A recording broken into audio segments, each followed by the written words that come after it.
దేవుని నామమునకు స్తోత్రములని నాటి ధ్యానాంశము యేసుక్రీస్తు శిలువ శ్రమల కాల ధ్యానములుగా ఈ దినమున క్రీస్తు తృణీకరింపబడుననుట.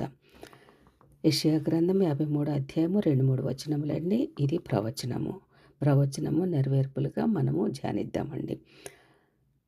అతనికి స్వరూపమైనను సొగసైనను లేదు. మనం అతన్ని చూచి ఆపేక్షించినట్లుగా అతని యందు స్వరూపము లేదు. అతడు తృణీకరింపబడిన వాడాయను, మనుష్యుల వలన విసర్జింపబడిన వాడును, వ్యసనాక్రాంతుడుగాను, వ్యాధిని అనుభవించిన వాడుగాను, మనుషులు చూడనొల్లని వాడుగాను ఆయను. అతడు తృణీకరింపబడిన వాడు గనుక మనము అతనిని ఎన్నిక చేయకపోతిమి అని యెషయా గ్రంథం 53 అధ్యాయము 2-3 వచనములలో ప్రవచనం కనిపిస్తుందండి. ఈ ప్రవచనం యొక్క నెరవేర్పు నూతన నిబంధనలో లూకా సువార్త 17 అధ్యాయము 25 వచనములో, అయితే ముందుగా యేసు అనేక హింసలు పొంది ఈ తరము వారి చేత ఉపేక్షింపబడవలెను. లూకా సువార్త 23 అధ్యాయము 16-25 వచనములలో కూడా, మరణమునకు తగినదేదియు ఇతడు చేయలేదు, కాబట్టి నేను అతనిని శిక్షించి విడుదల చేయుదునని పిలాతు వారితో చెప్పగా, వారందరూ వీనిని చంపివేసి మాకు బరబ్బను విడుదల చేయమని ఏకగ్రీవముగా కేకలు వేశారండి. ఈ విధముగా పిలాతు వారితో 3 పర్యాయములు మాట్లాడినను 23 వచనం ప్రకారము వారు ఒకే పట్టుగా పెద్ద కేకలు వేసి వీనిని సిలువ వేయమని అడుగగా వారి కేకలే గెలిచేయండి. పిలాతు తీర్పు తీర్చి యేసును వారికి ఇష్టం వచ్చినట్లు చేయుటకు అప్పగించేశాడండి జనులకు. అదే నెరవేర్పుగా యోహాను సువార్తలో కూడా మనం చూడగలుగుతామండి. 1వ అధ్యాయము 11వ వచనంలో, లోకం ఆయనను తెలుసుకొనలేదు, ఆయన తన స్వకీయుల యొద్దకు వచ్చెను, ఆయన స్వకీయులు కూడా ఆయనను అంగీకరించలేదండి. అదే విధముగా మత్తయి సువార్తలో కూడా ఈ యొక్క యెషయా గ్రంథం 53వ ప్రవచనము మత్తయి సువార్త 26వ అధ్యాయంలో కూడా 67వ వచనంలో మనము చూడగలిగితే అండి, అప్పుడు వారు ఆయన ముఖము మీద ఉమ్ము వేసి ఆయనను గుద్దిరి. కొందరు ఆయనను అరచేతులతో కొట్టి, క్రీస్తు, నిన్ను కొట్టిన వాడెవడో ప్రవచించుమనిరి. అంతేకాదండి, ప్రధాన శిష్యుడైన పేతురు కూడా ఆయన ఎవరో నేనెరుగనని ముమ్మారు పలికాడండి.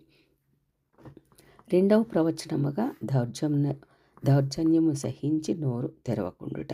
యెషయా గ్రంథం 53 అధ్యాయము 7వ వచన ప్రకారము, అతడు దౌర్జన్యము నొందెను, బాధింపబడినను అతడు నోరు తెరవలేదు. వద్దకు తేబడు గొర్రెపిల్లయు బొచ్చు కత్తిరించు వాని ఎదుట గొర్రెయు మౌనముగా ఉండినట్లు అతడు నోరు తెరవలేదు.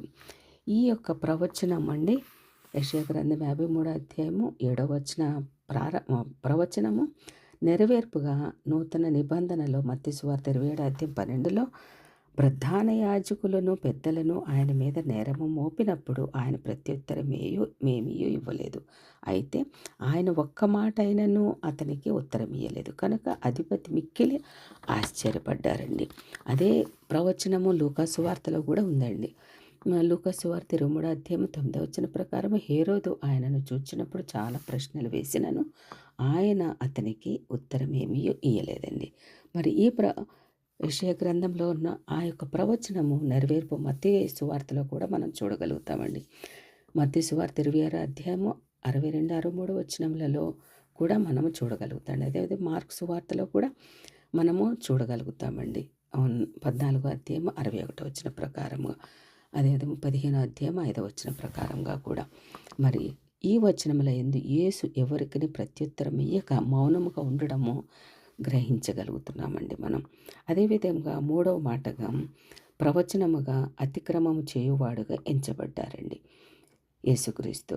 ప్రవచనముగా యెషయా గ్రంథం 53 అధ్యాయము 12వ వచనం ప్రకారము, ఏలయనగా అతడు మరణము నొందినట్లు తన ప్రాణమును ధారపోసెను, అతిక్రమము చేయువారిలో ఎంచబడిన వాడు ఆయను, అనేకుల పాపముల గురించి తిరుగుబాటు చేసిన వారిని గురించి విజ్ఞాపన చేసెను. ఇది ప్రవచనం అండి. మరి క్రొత్త నిబంధనలో మనం నెరవేర్పుగా మనం చూడగలిగితే మత్తయి సువార్త 27 అధ్యాయం 38లో కూడా మనము చూడగలుగుతామండి నెరవేర్పుగా. మరియు కుడివైపున ఒకడును ఎడమవైపున ఒకడును 2 బందిపోటు దొంగలు ఆయనతో కూడా సిలువ వేశారండి. మరి ఇదే మాట ప్రవచన నెరవేర్పుగా నూతన నిబంధనల మార్కు సువార్త 15 అధ్యాయము 27, 28 వచనములు, లూకాసు వార్త 22 అధ్యాయం 37 వచనము, లూకాసు వార్త 23 అధ్యాయం 32, 33 వచనములలో కూడా ఈ నెరవేర్పులు మనము చూడగలుగుతామండి. ఇటు రీతిగా యేసుక్రీస్తు యొక్క ప్రతి ఒక్క ఆయన పుట్టక పూర్వము నుంచి మరి ఎన్నో ప్రవచనములు వ్రాయబడి ఉన్నాయండి పాత నిబంధనలో. క్రొత్త నిబంధనలు అవన్నీ కూడా నెరవేర్పులుగా ఉన్నాయండి. కొన్ని మనం ఈ దినమున నేర్చుకోవడానికి దేవుడు సహాయం చేసినందుకు దేవునికి వేలాది స్తోత్రములండి.